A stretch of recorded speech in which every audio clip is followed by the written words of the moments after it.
Sudan in the late 19th century was a land in turmoil. Under Egyptian rule, the people faced harsh treatment and unfair taxes.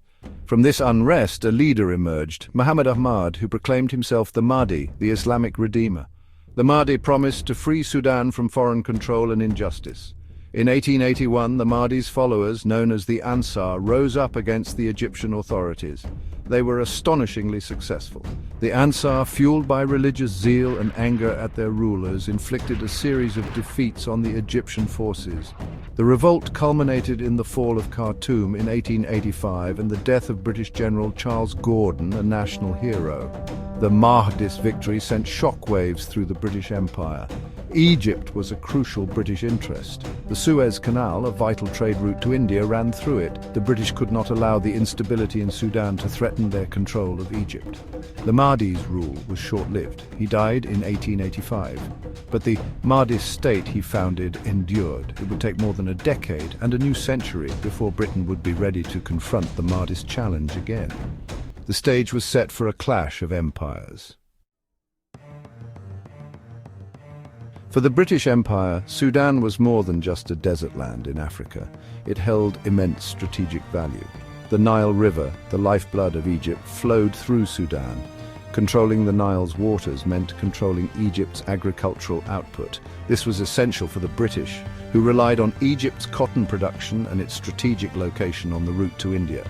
Beyond the Nile, Sudan's location was also crucial. It sat at the crossroads of Africa and the Middle East, bordering the Red Sea, a vital trade route. This made Sudan strategically important for controlling trade and communication lines. The British feared that if they didn't control Sudan, a rival power, like France or Germany, might. The scramble for Africa was in full swing, and the British were determined not to be left behind. They saw Sudan as a key piece in their imperial jigsaw puzzle, essential for maintaining their dominance in the region. The Mahdist Revolt had threatened this vision, and the British were determined to reassert their control. In 1898, the British, led by Lord Kitchener, launched a campaign to reconquer Sudan.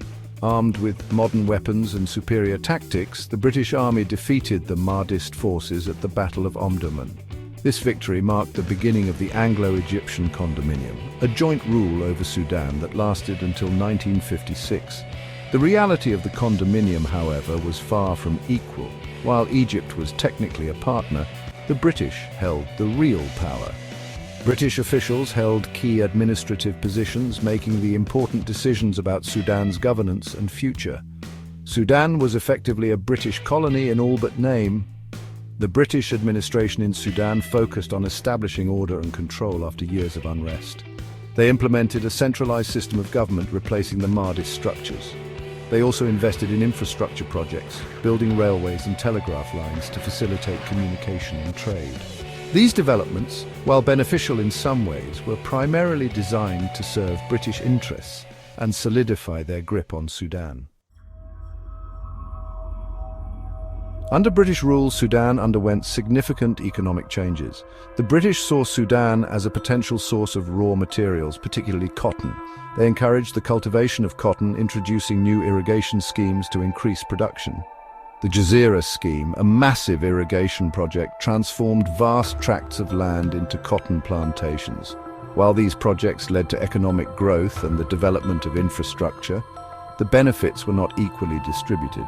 Sudanese farmers were often forced to grow cotton at the expense of food crops, leading to hardship and resentment. The profits from cotton exports largely flowed back to Britain, enriching the colonial power while doing little to improve the lives of ordinary Sudanese. The British also oversaw the construction of dams and canals to control the Nile's flow and ensure a steady supply of water for cotton cultivation in both Sudan and Egypt.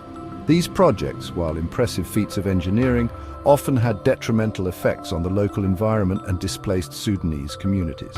The emphasis on cotton production and infrastructure development came at a cost, shaping Sudan's economy to serve British needs rather than those of the Sudanese people. If you enjoyed this story, don't forget to like and subscribe to Emgotv History Warfare for more fascinating historical narratives.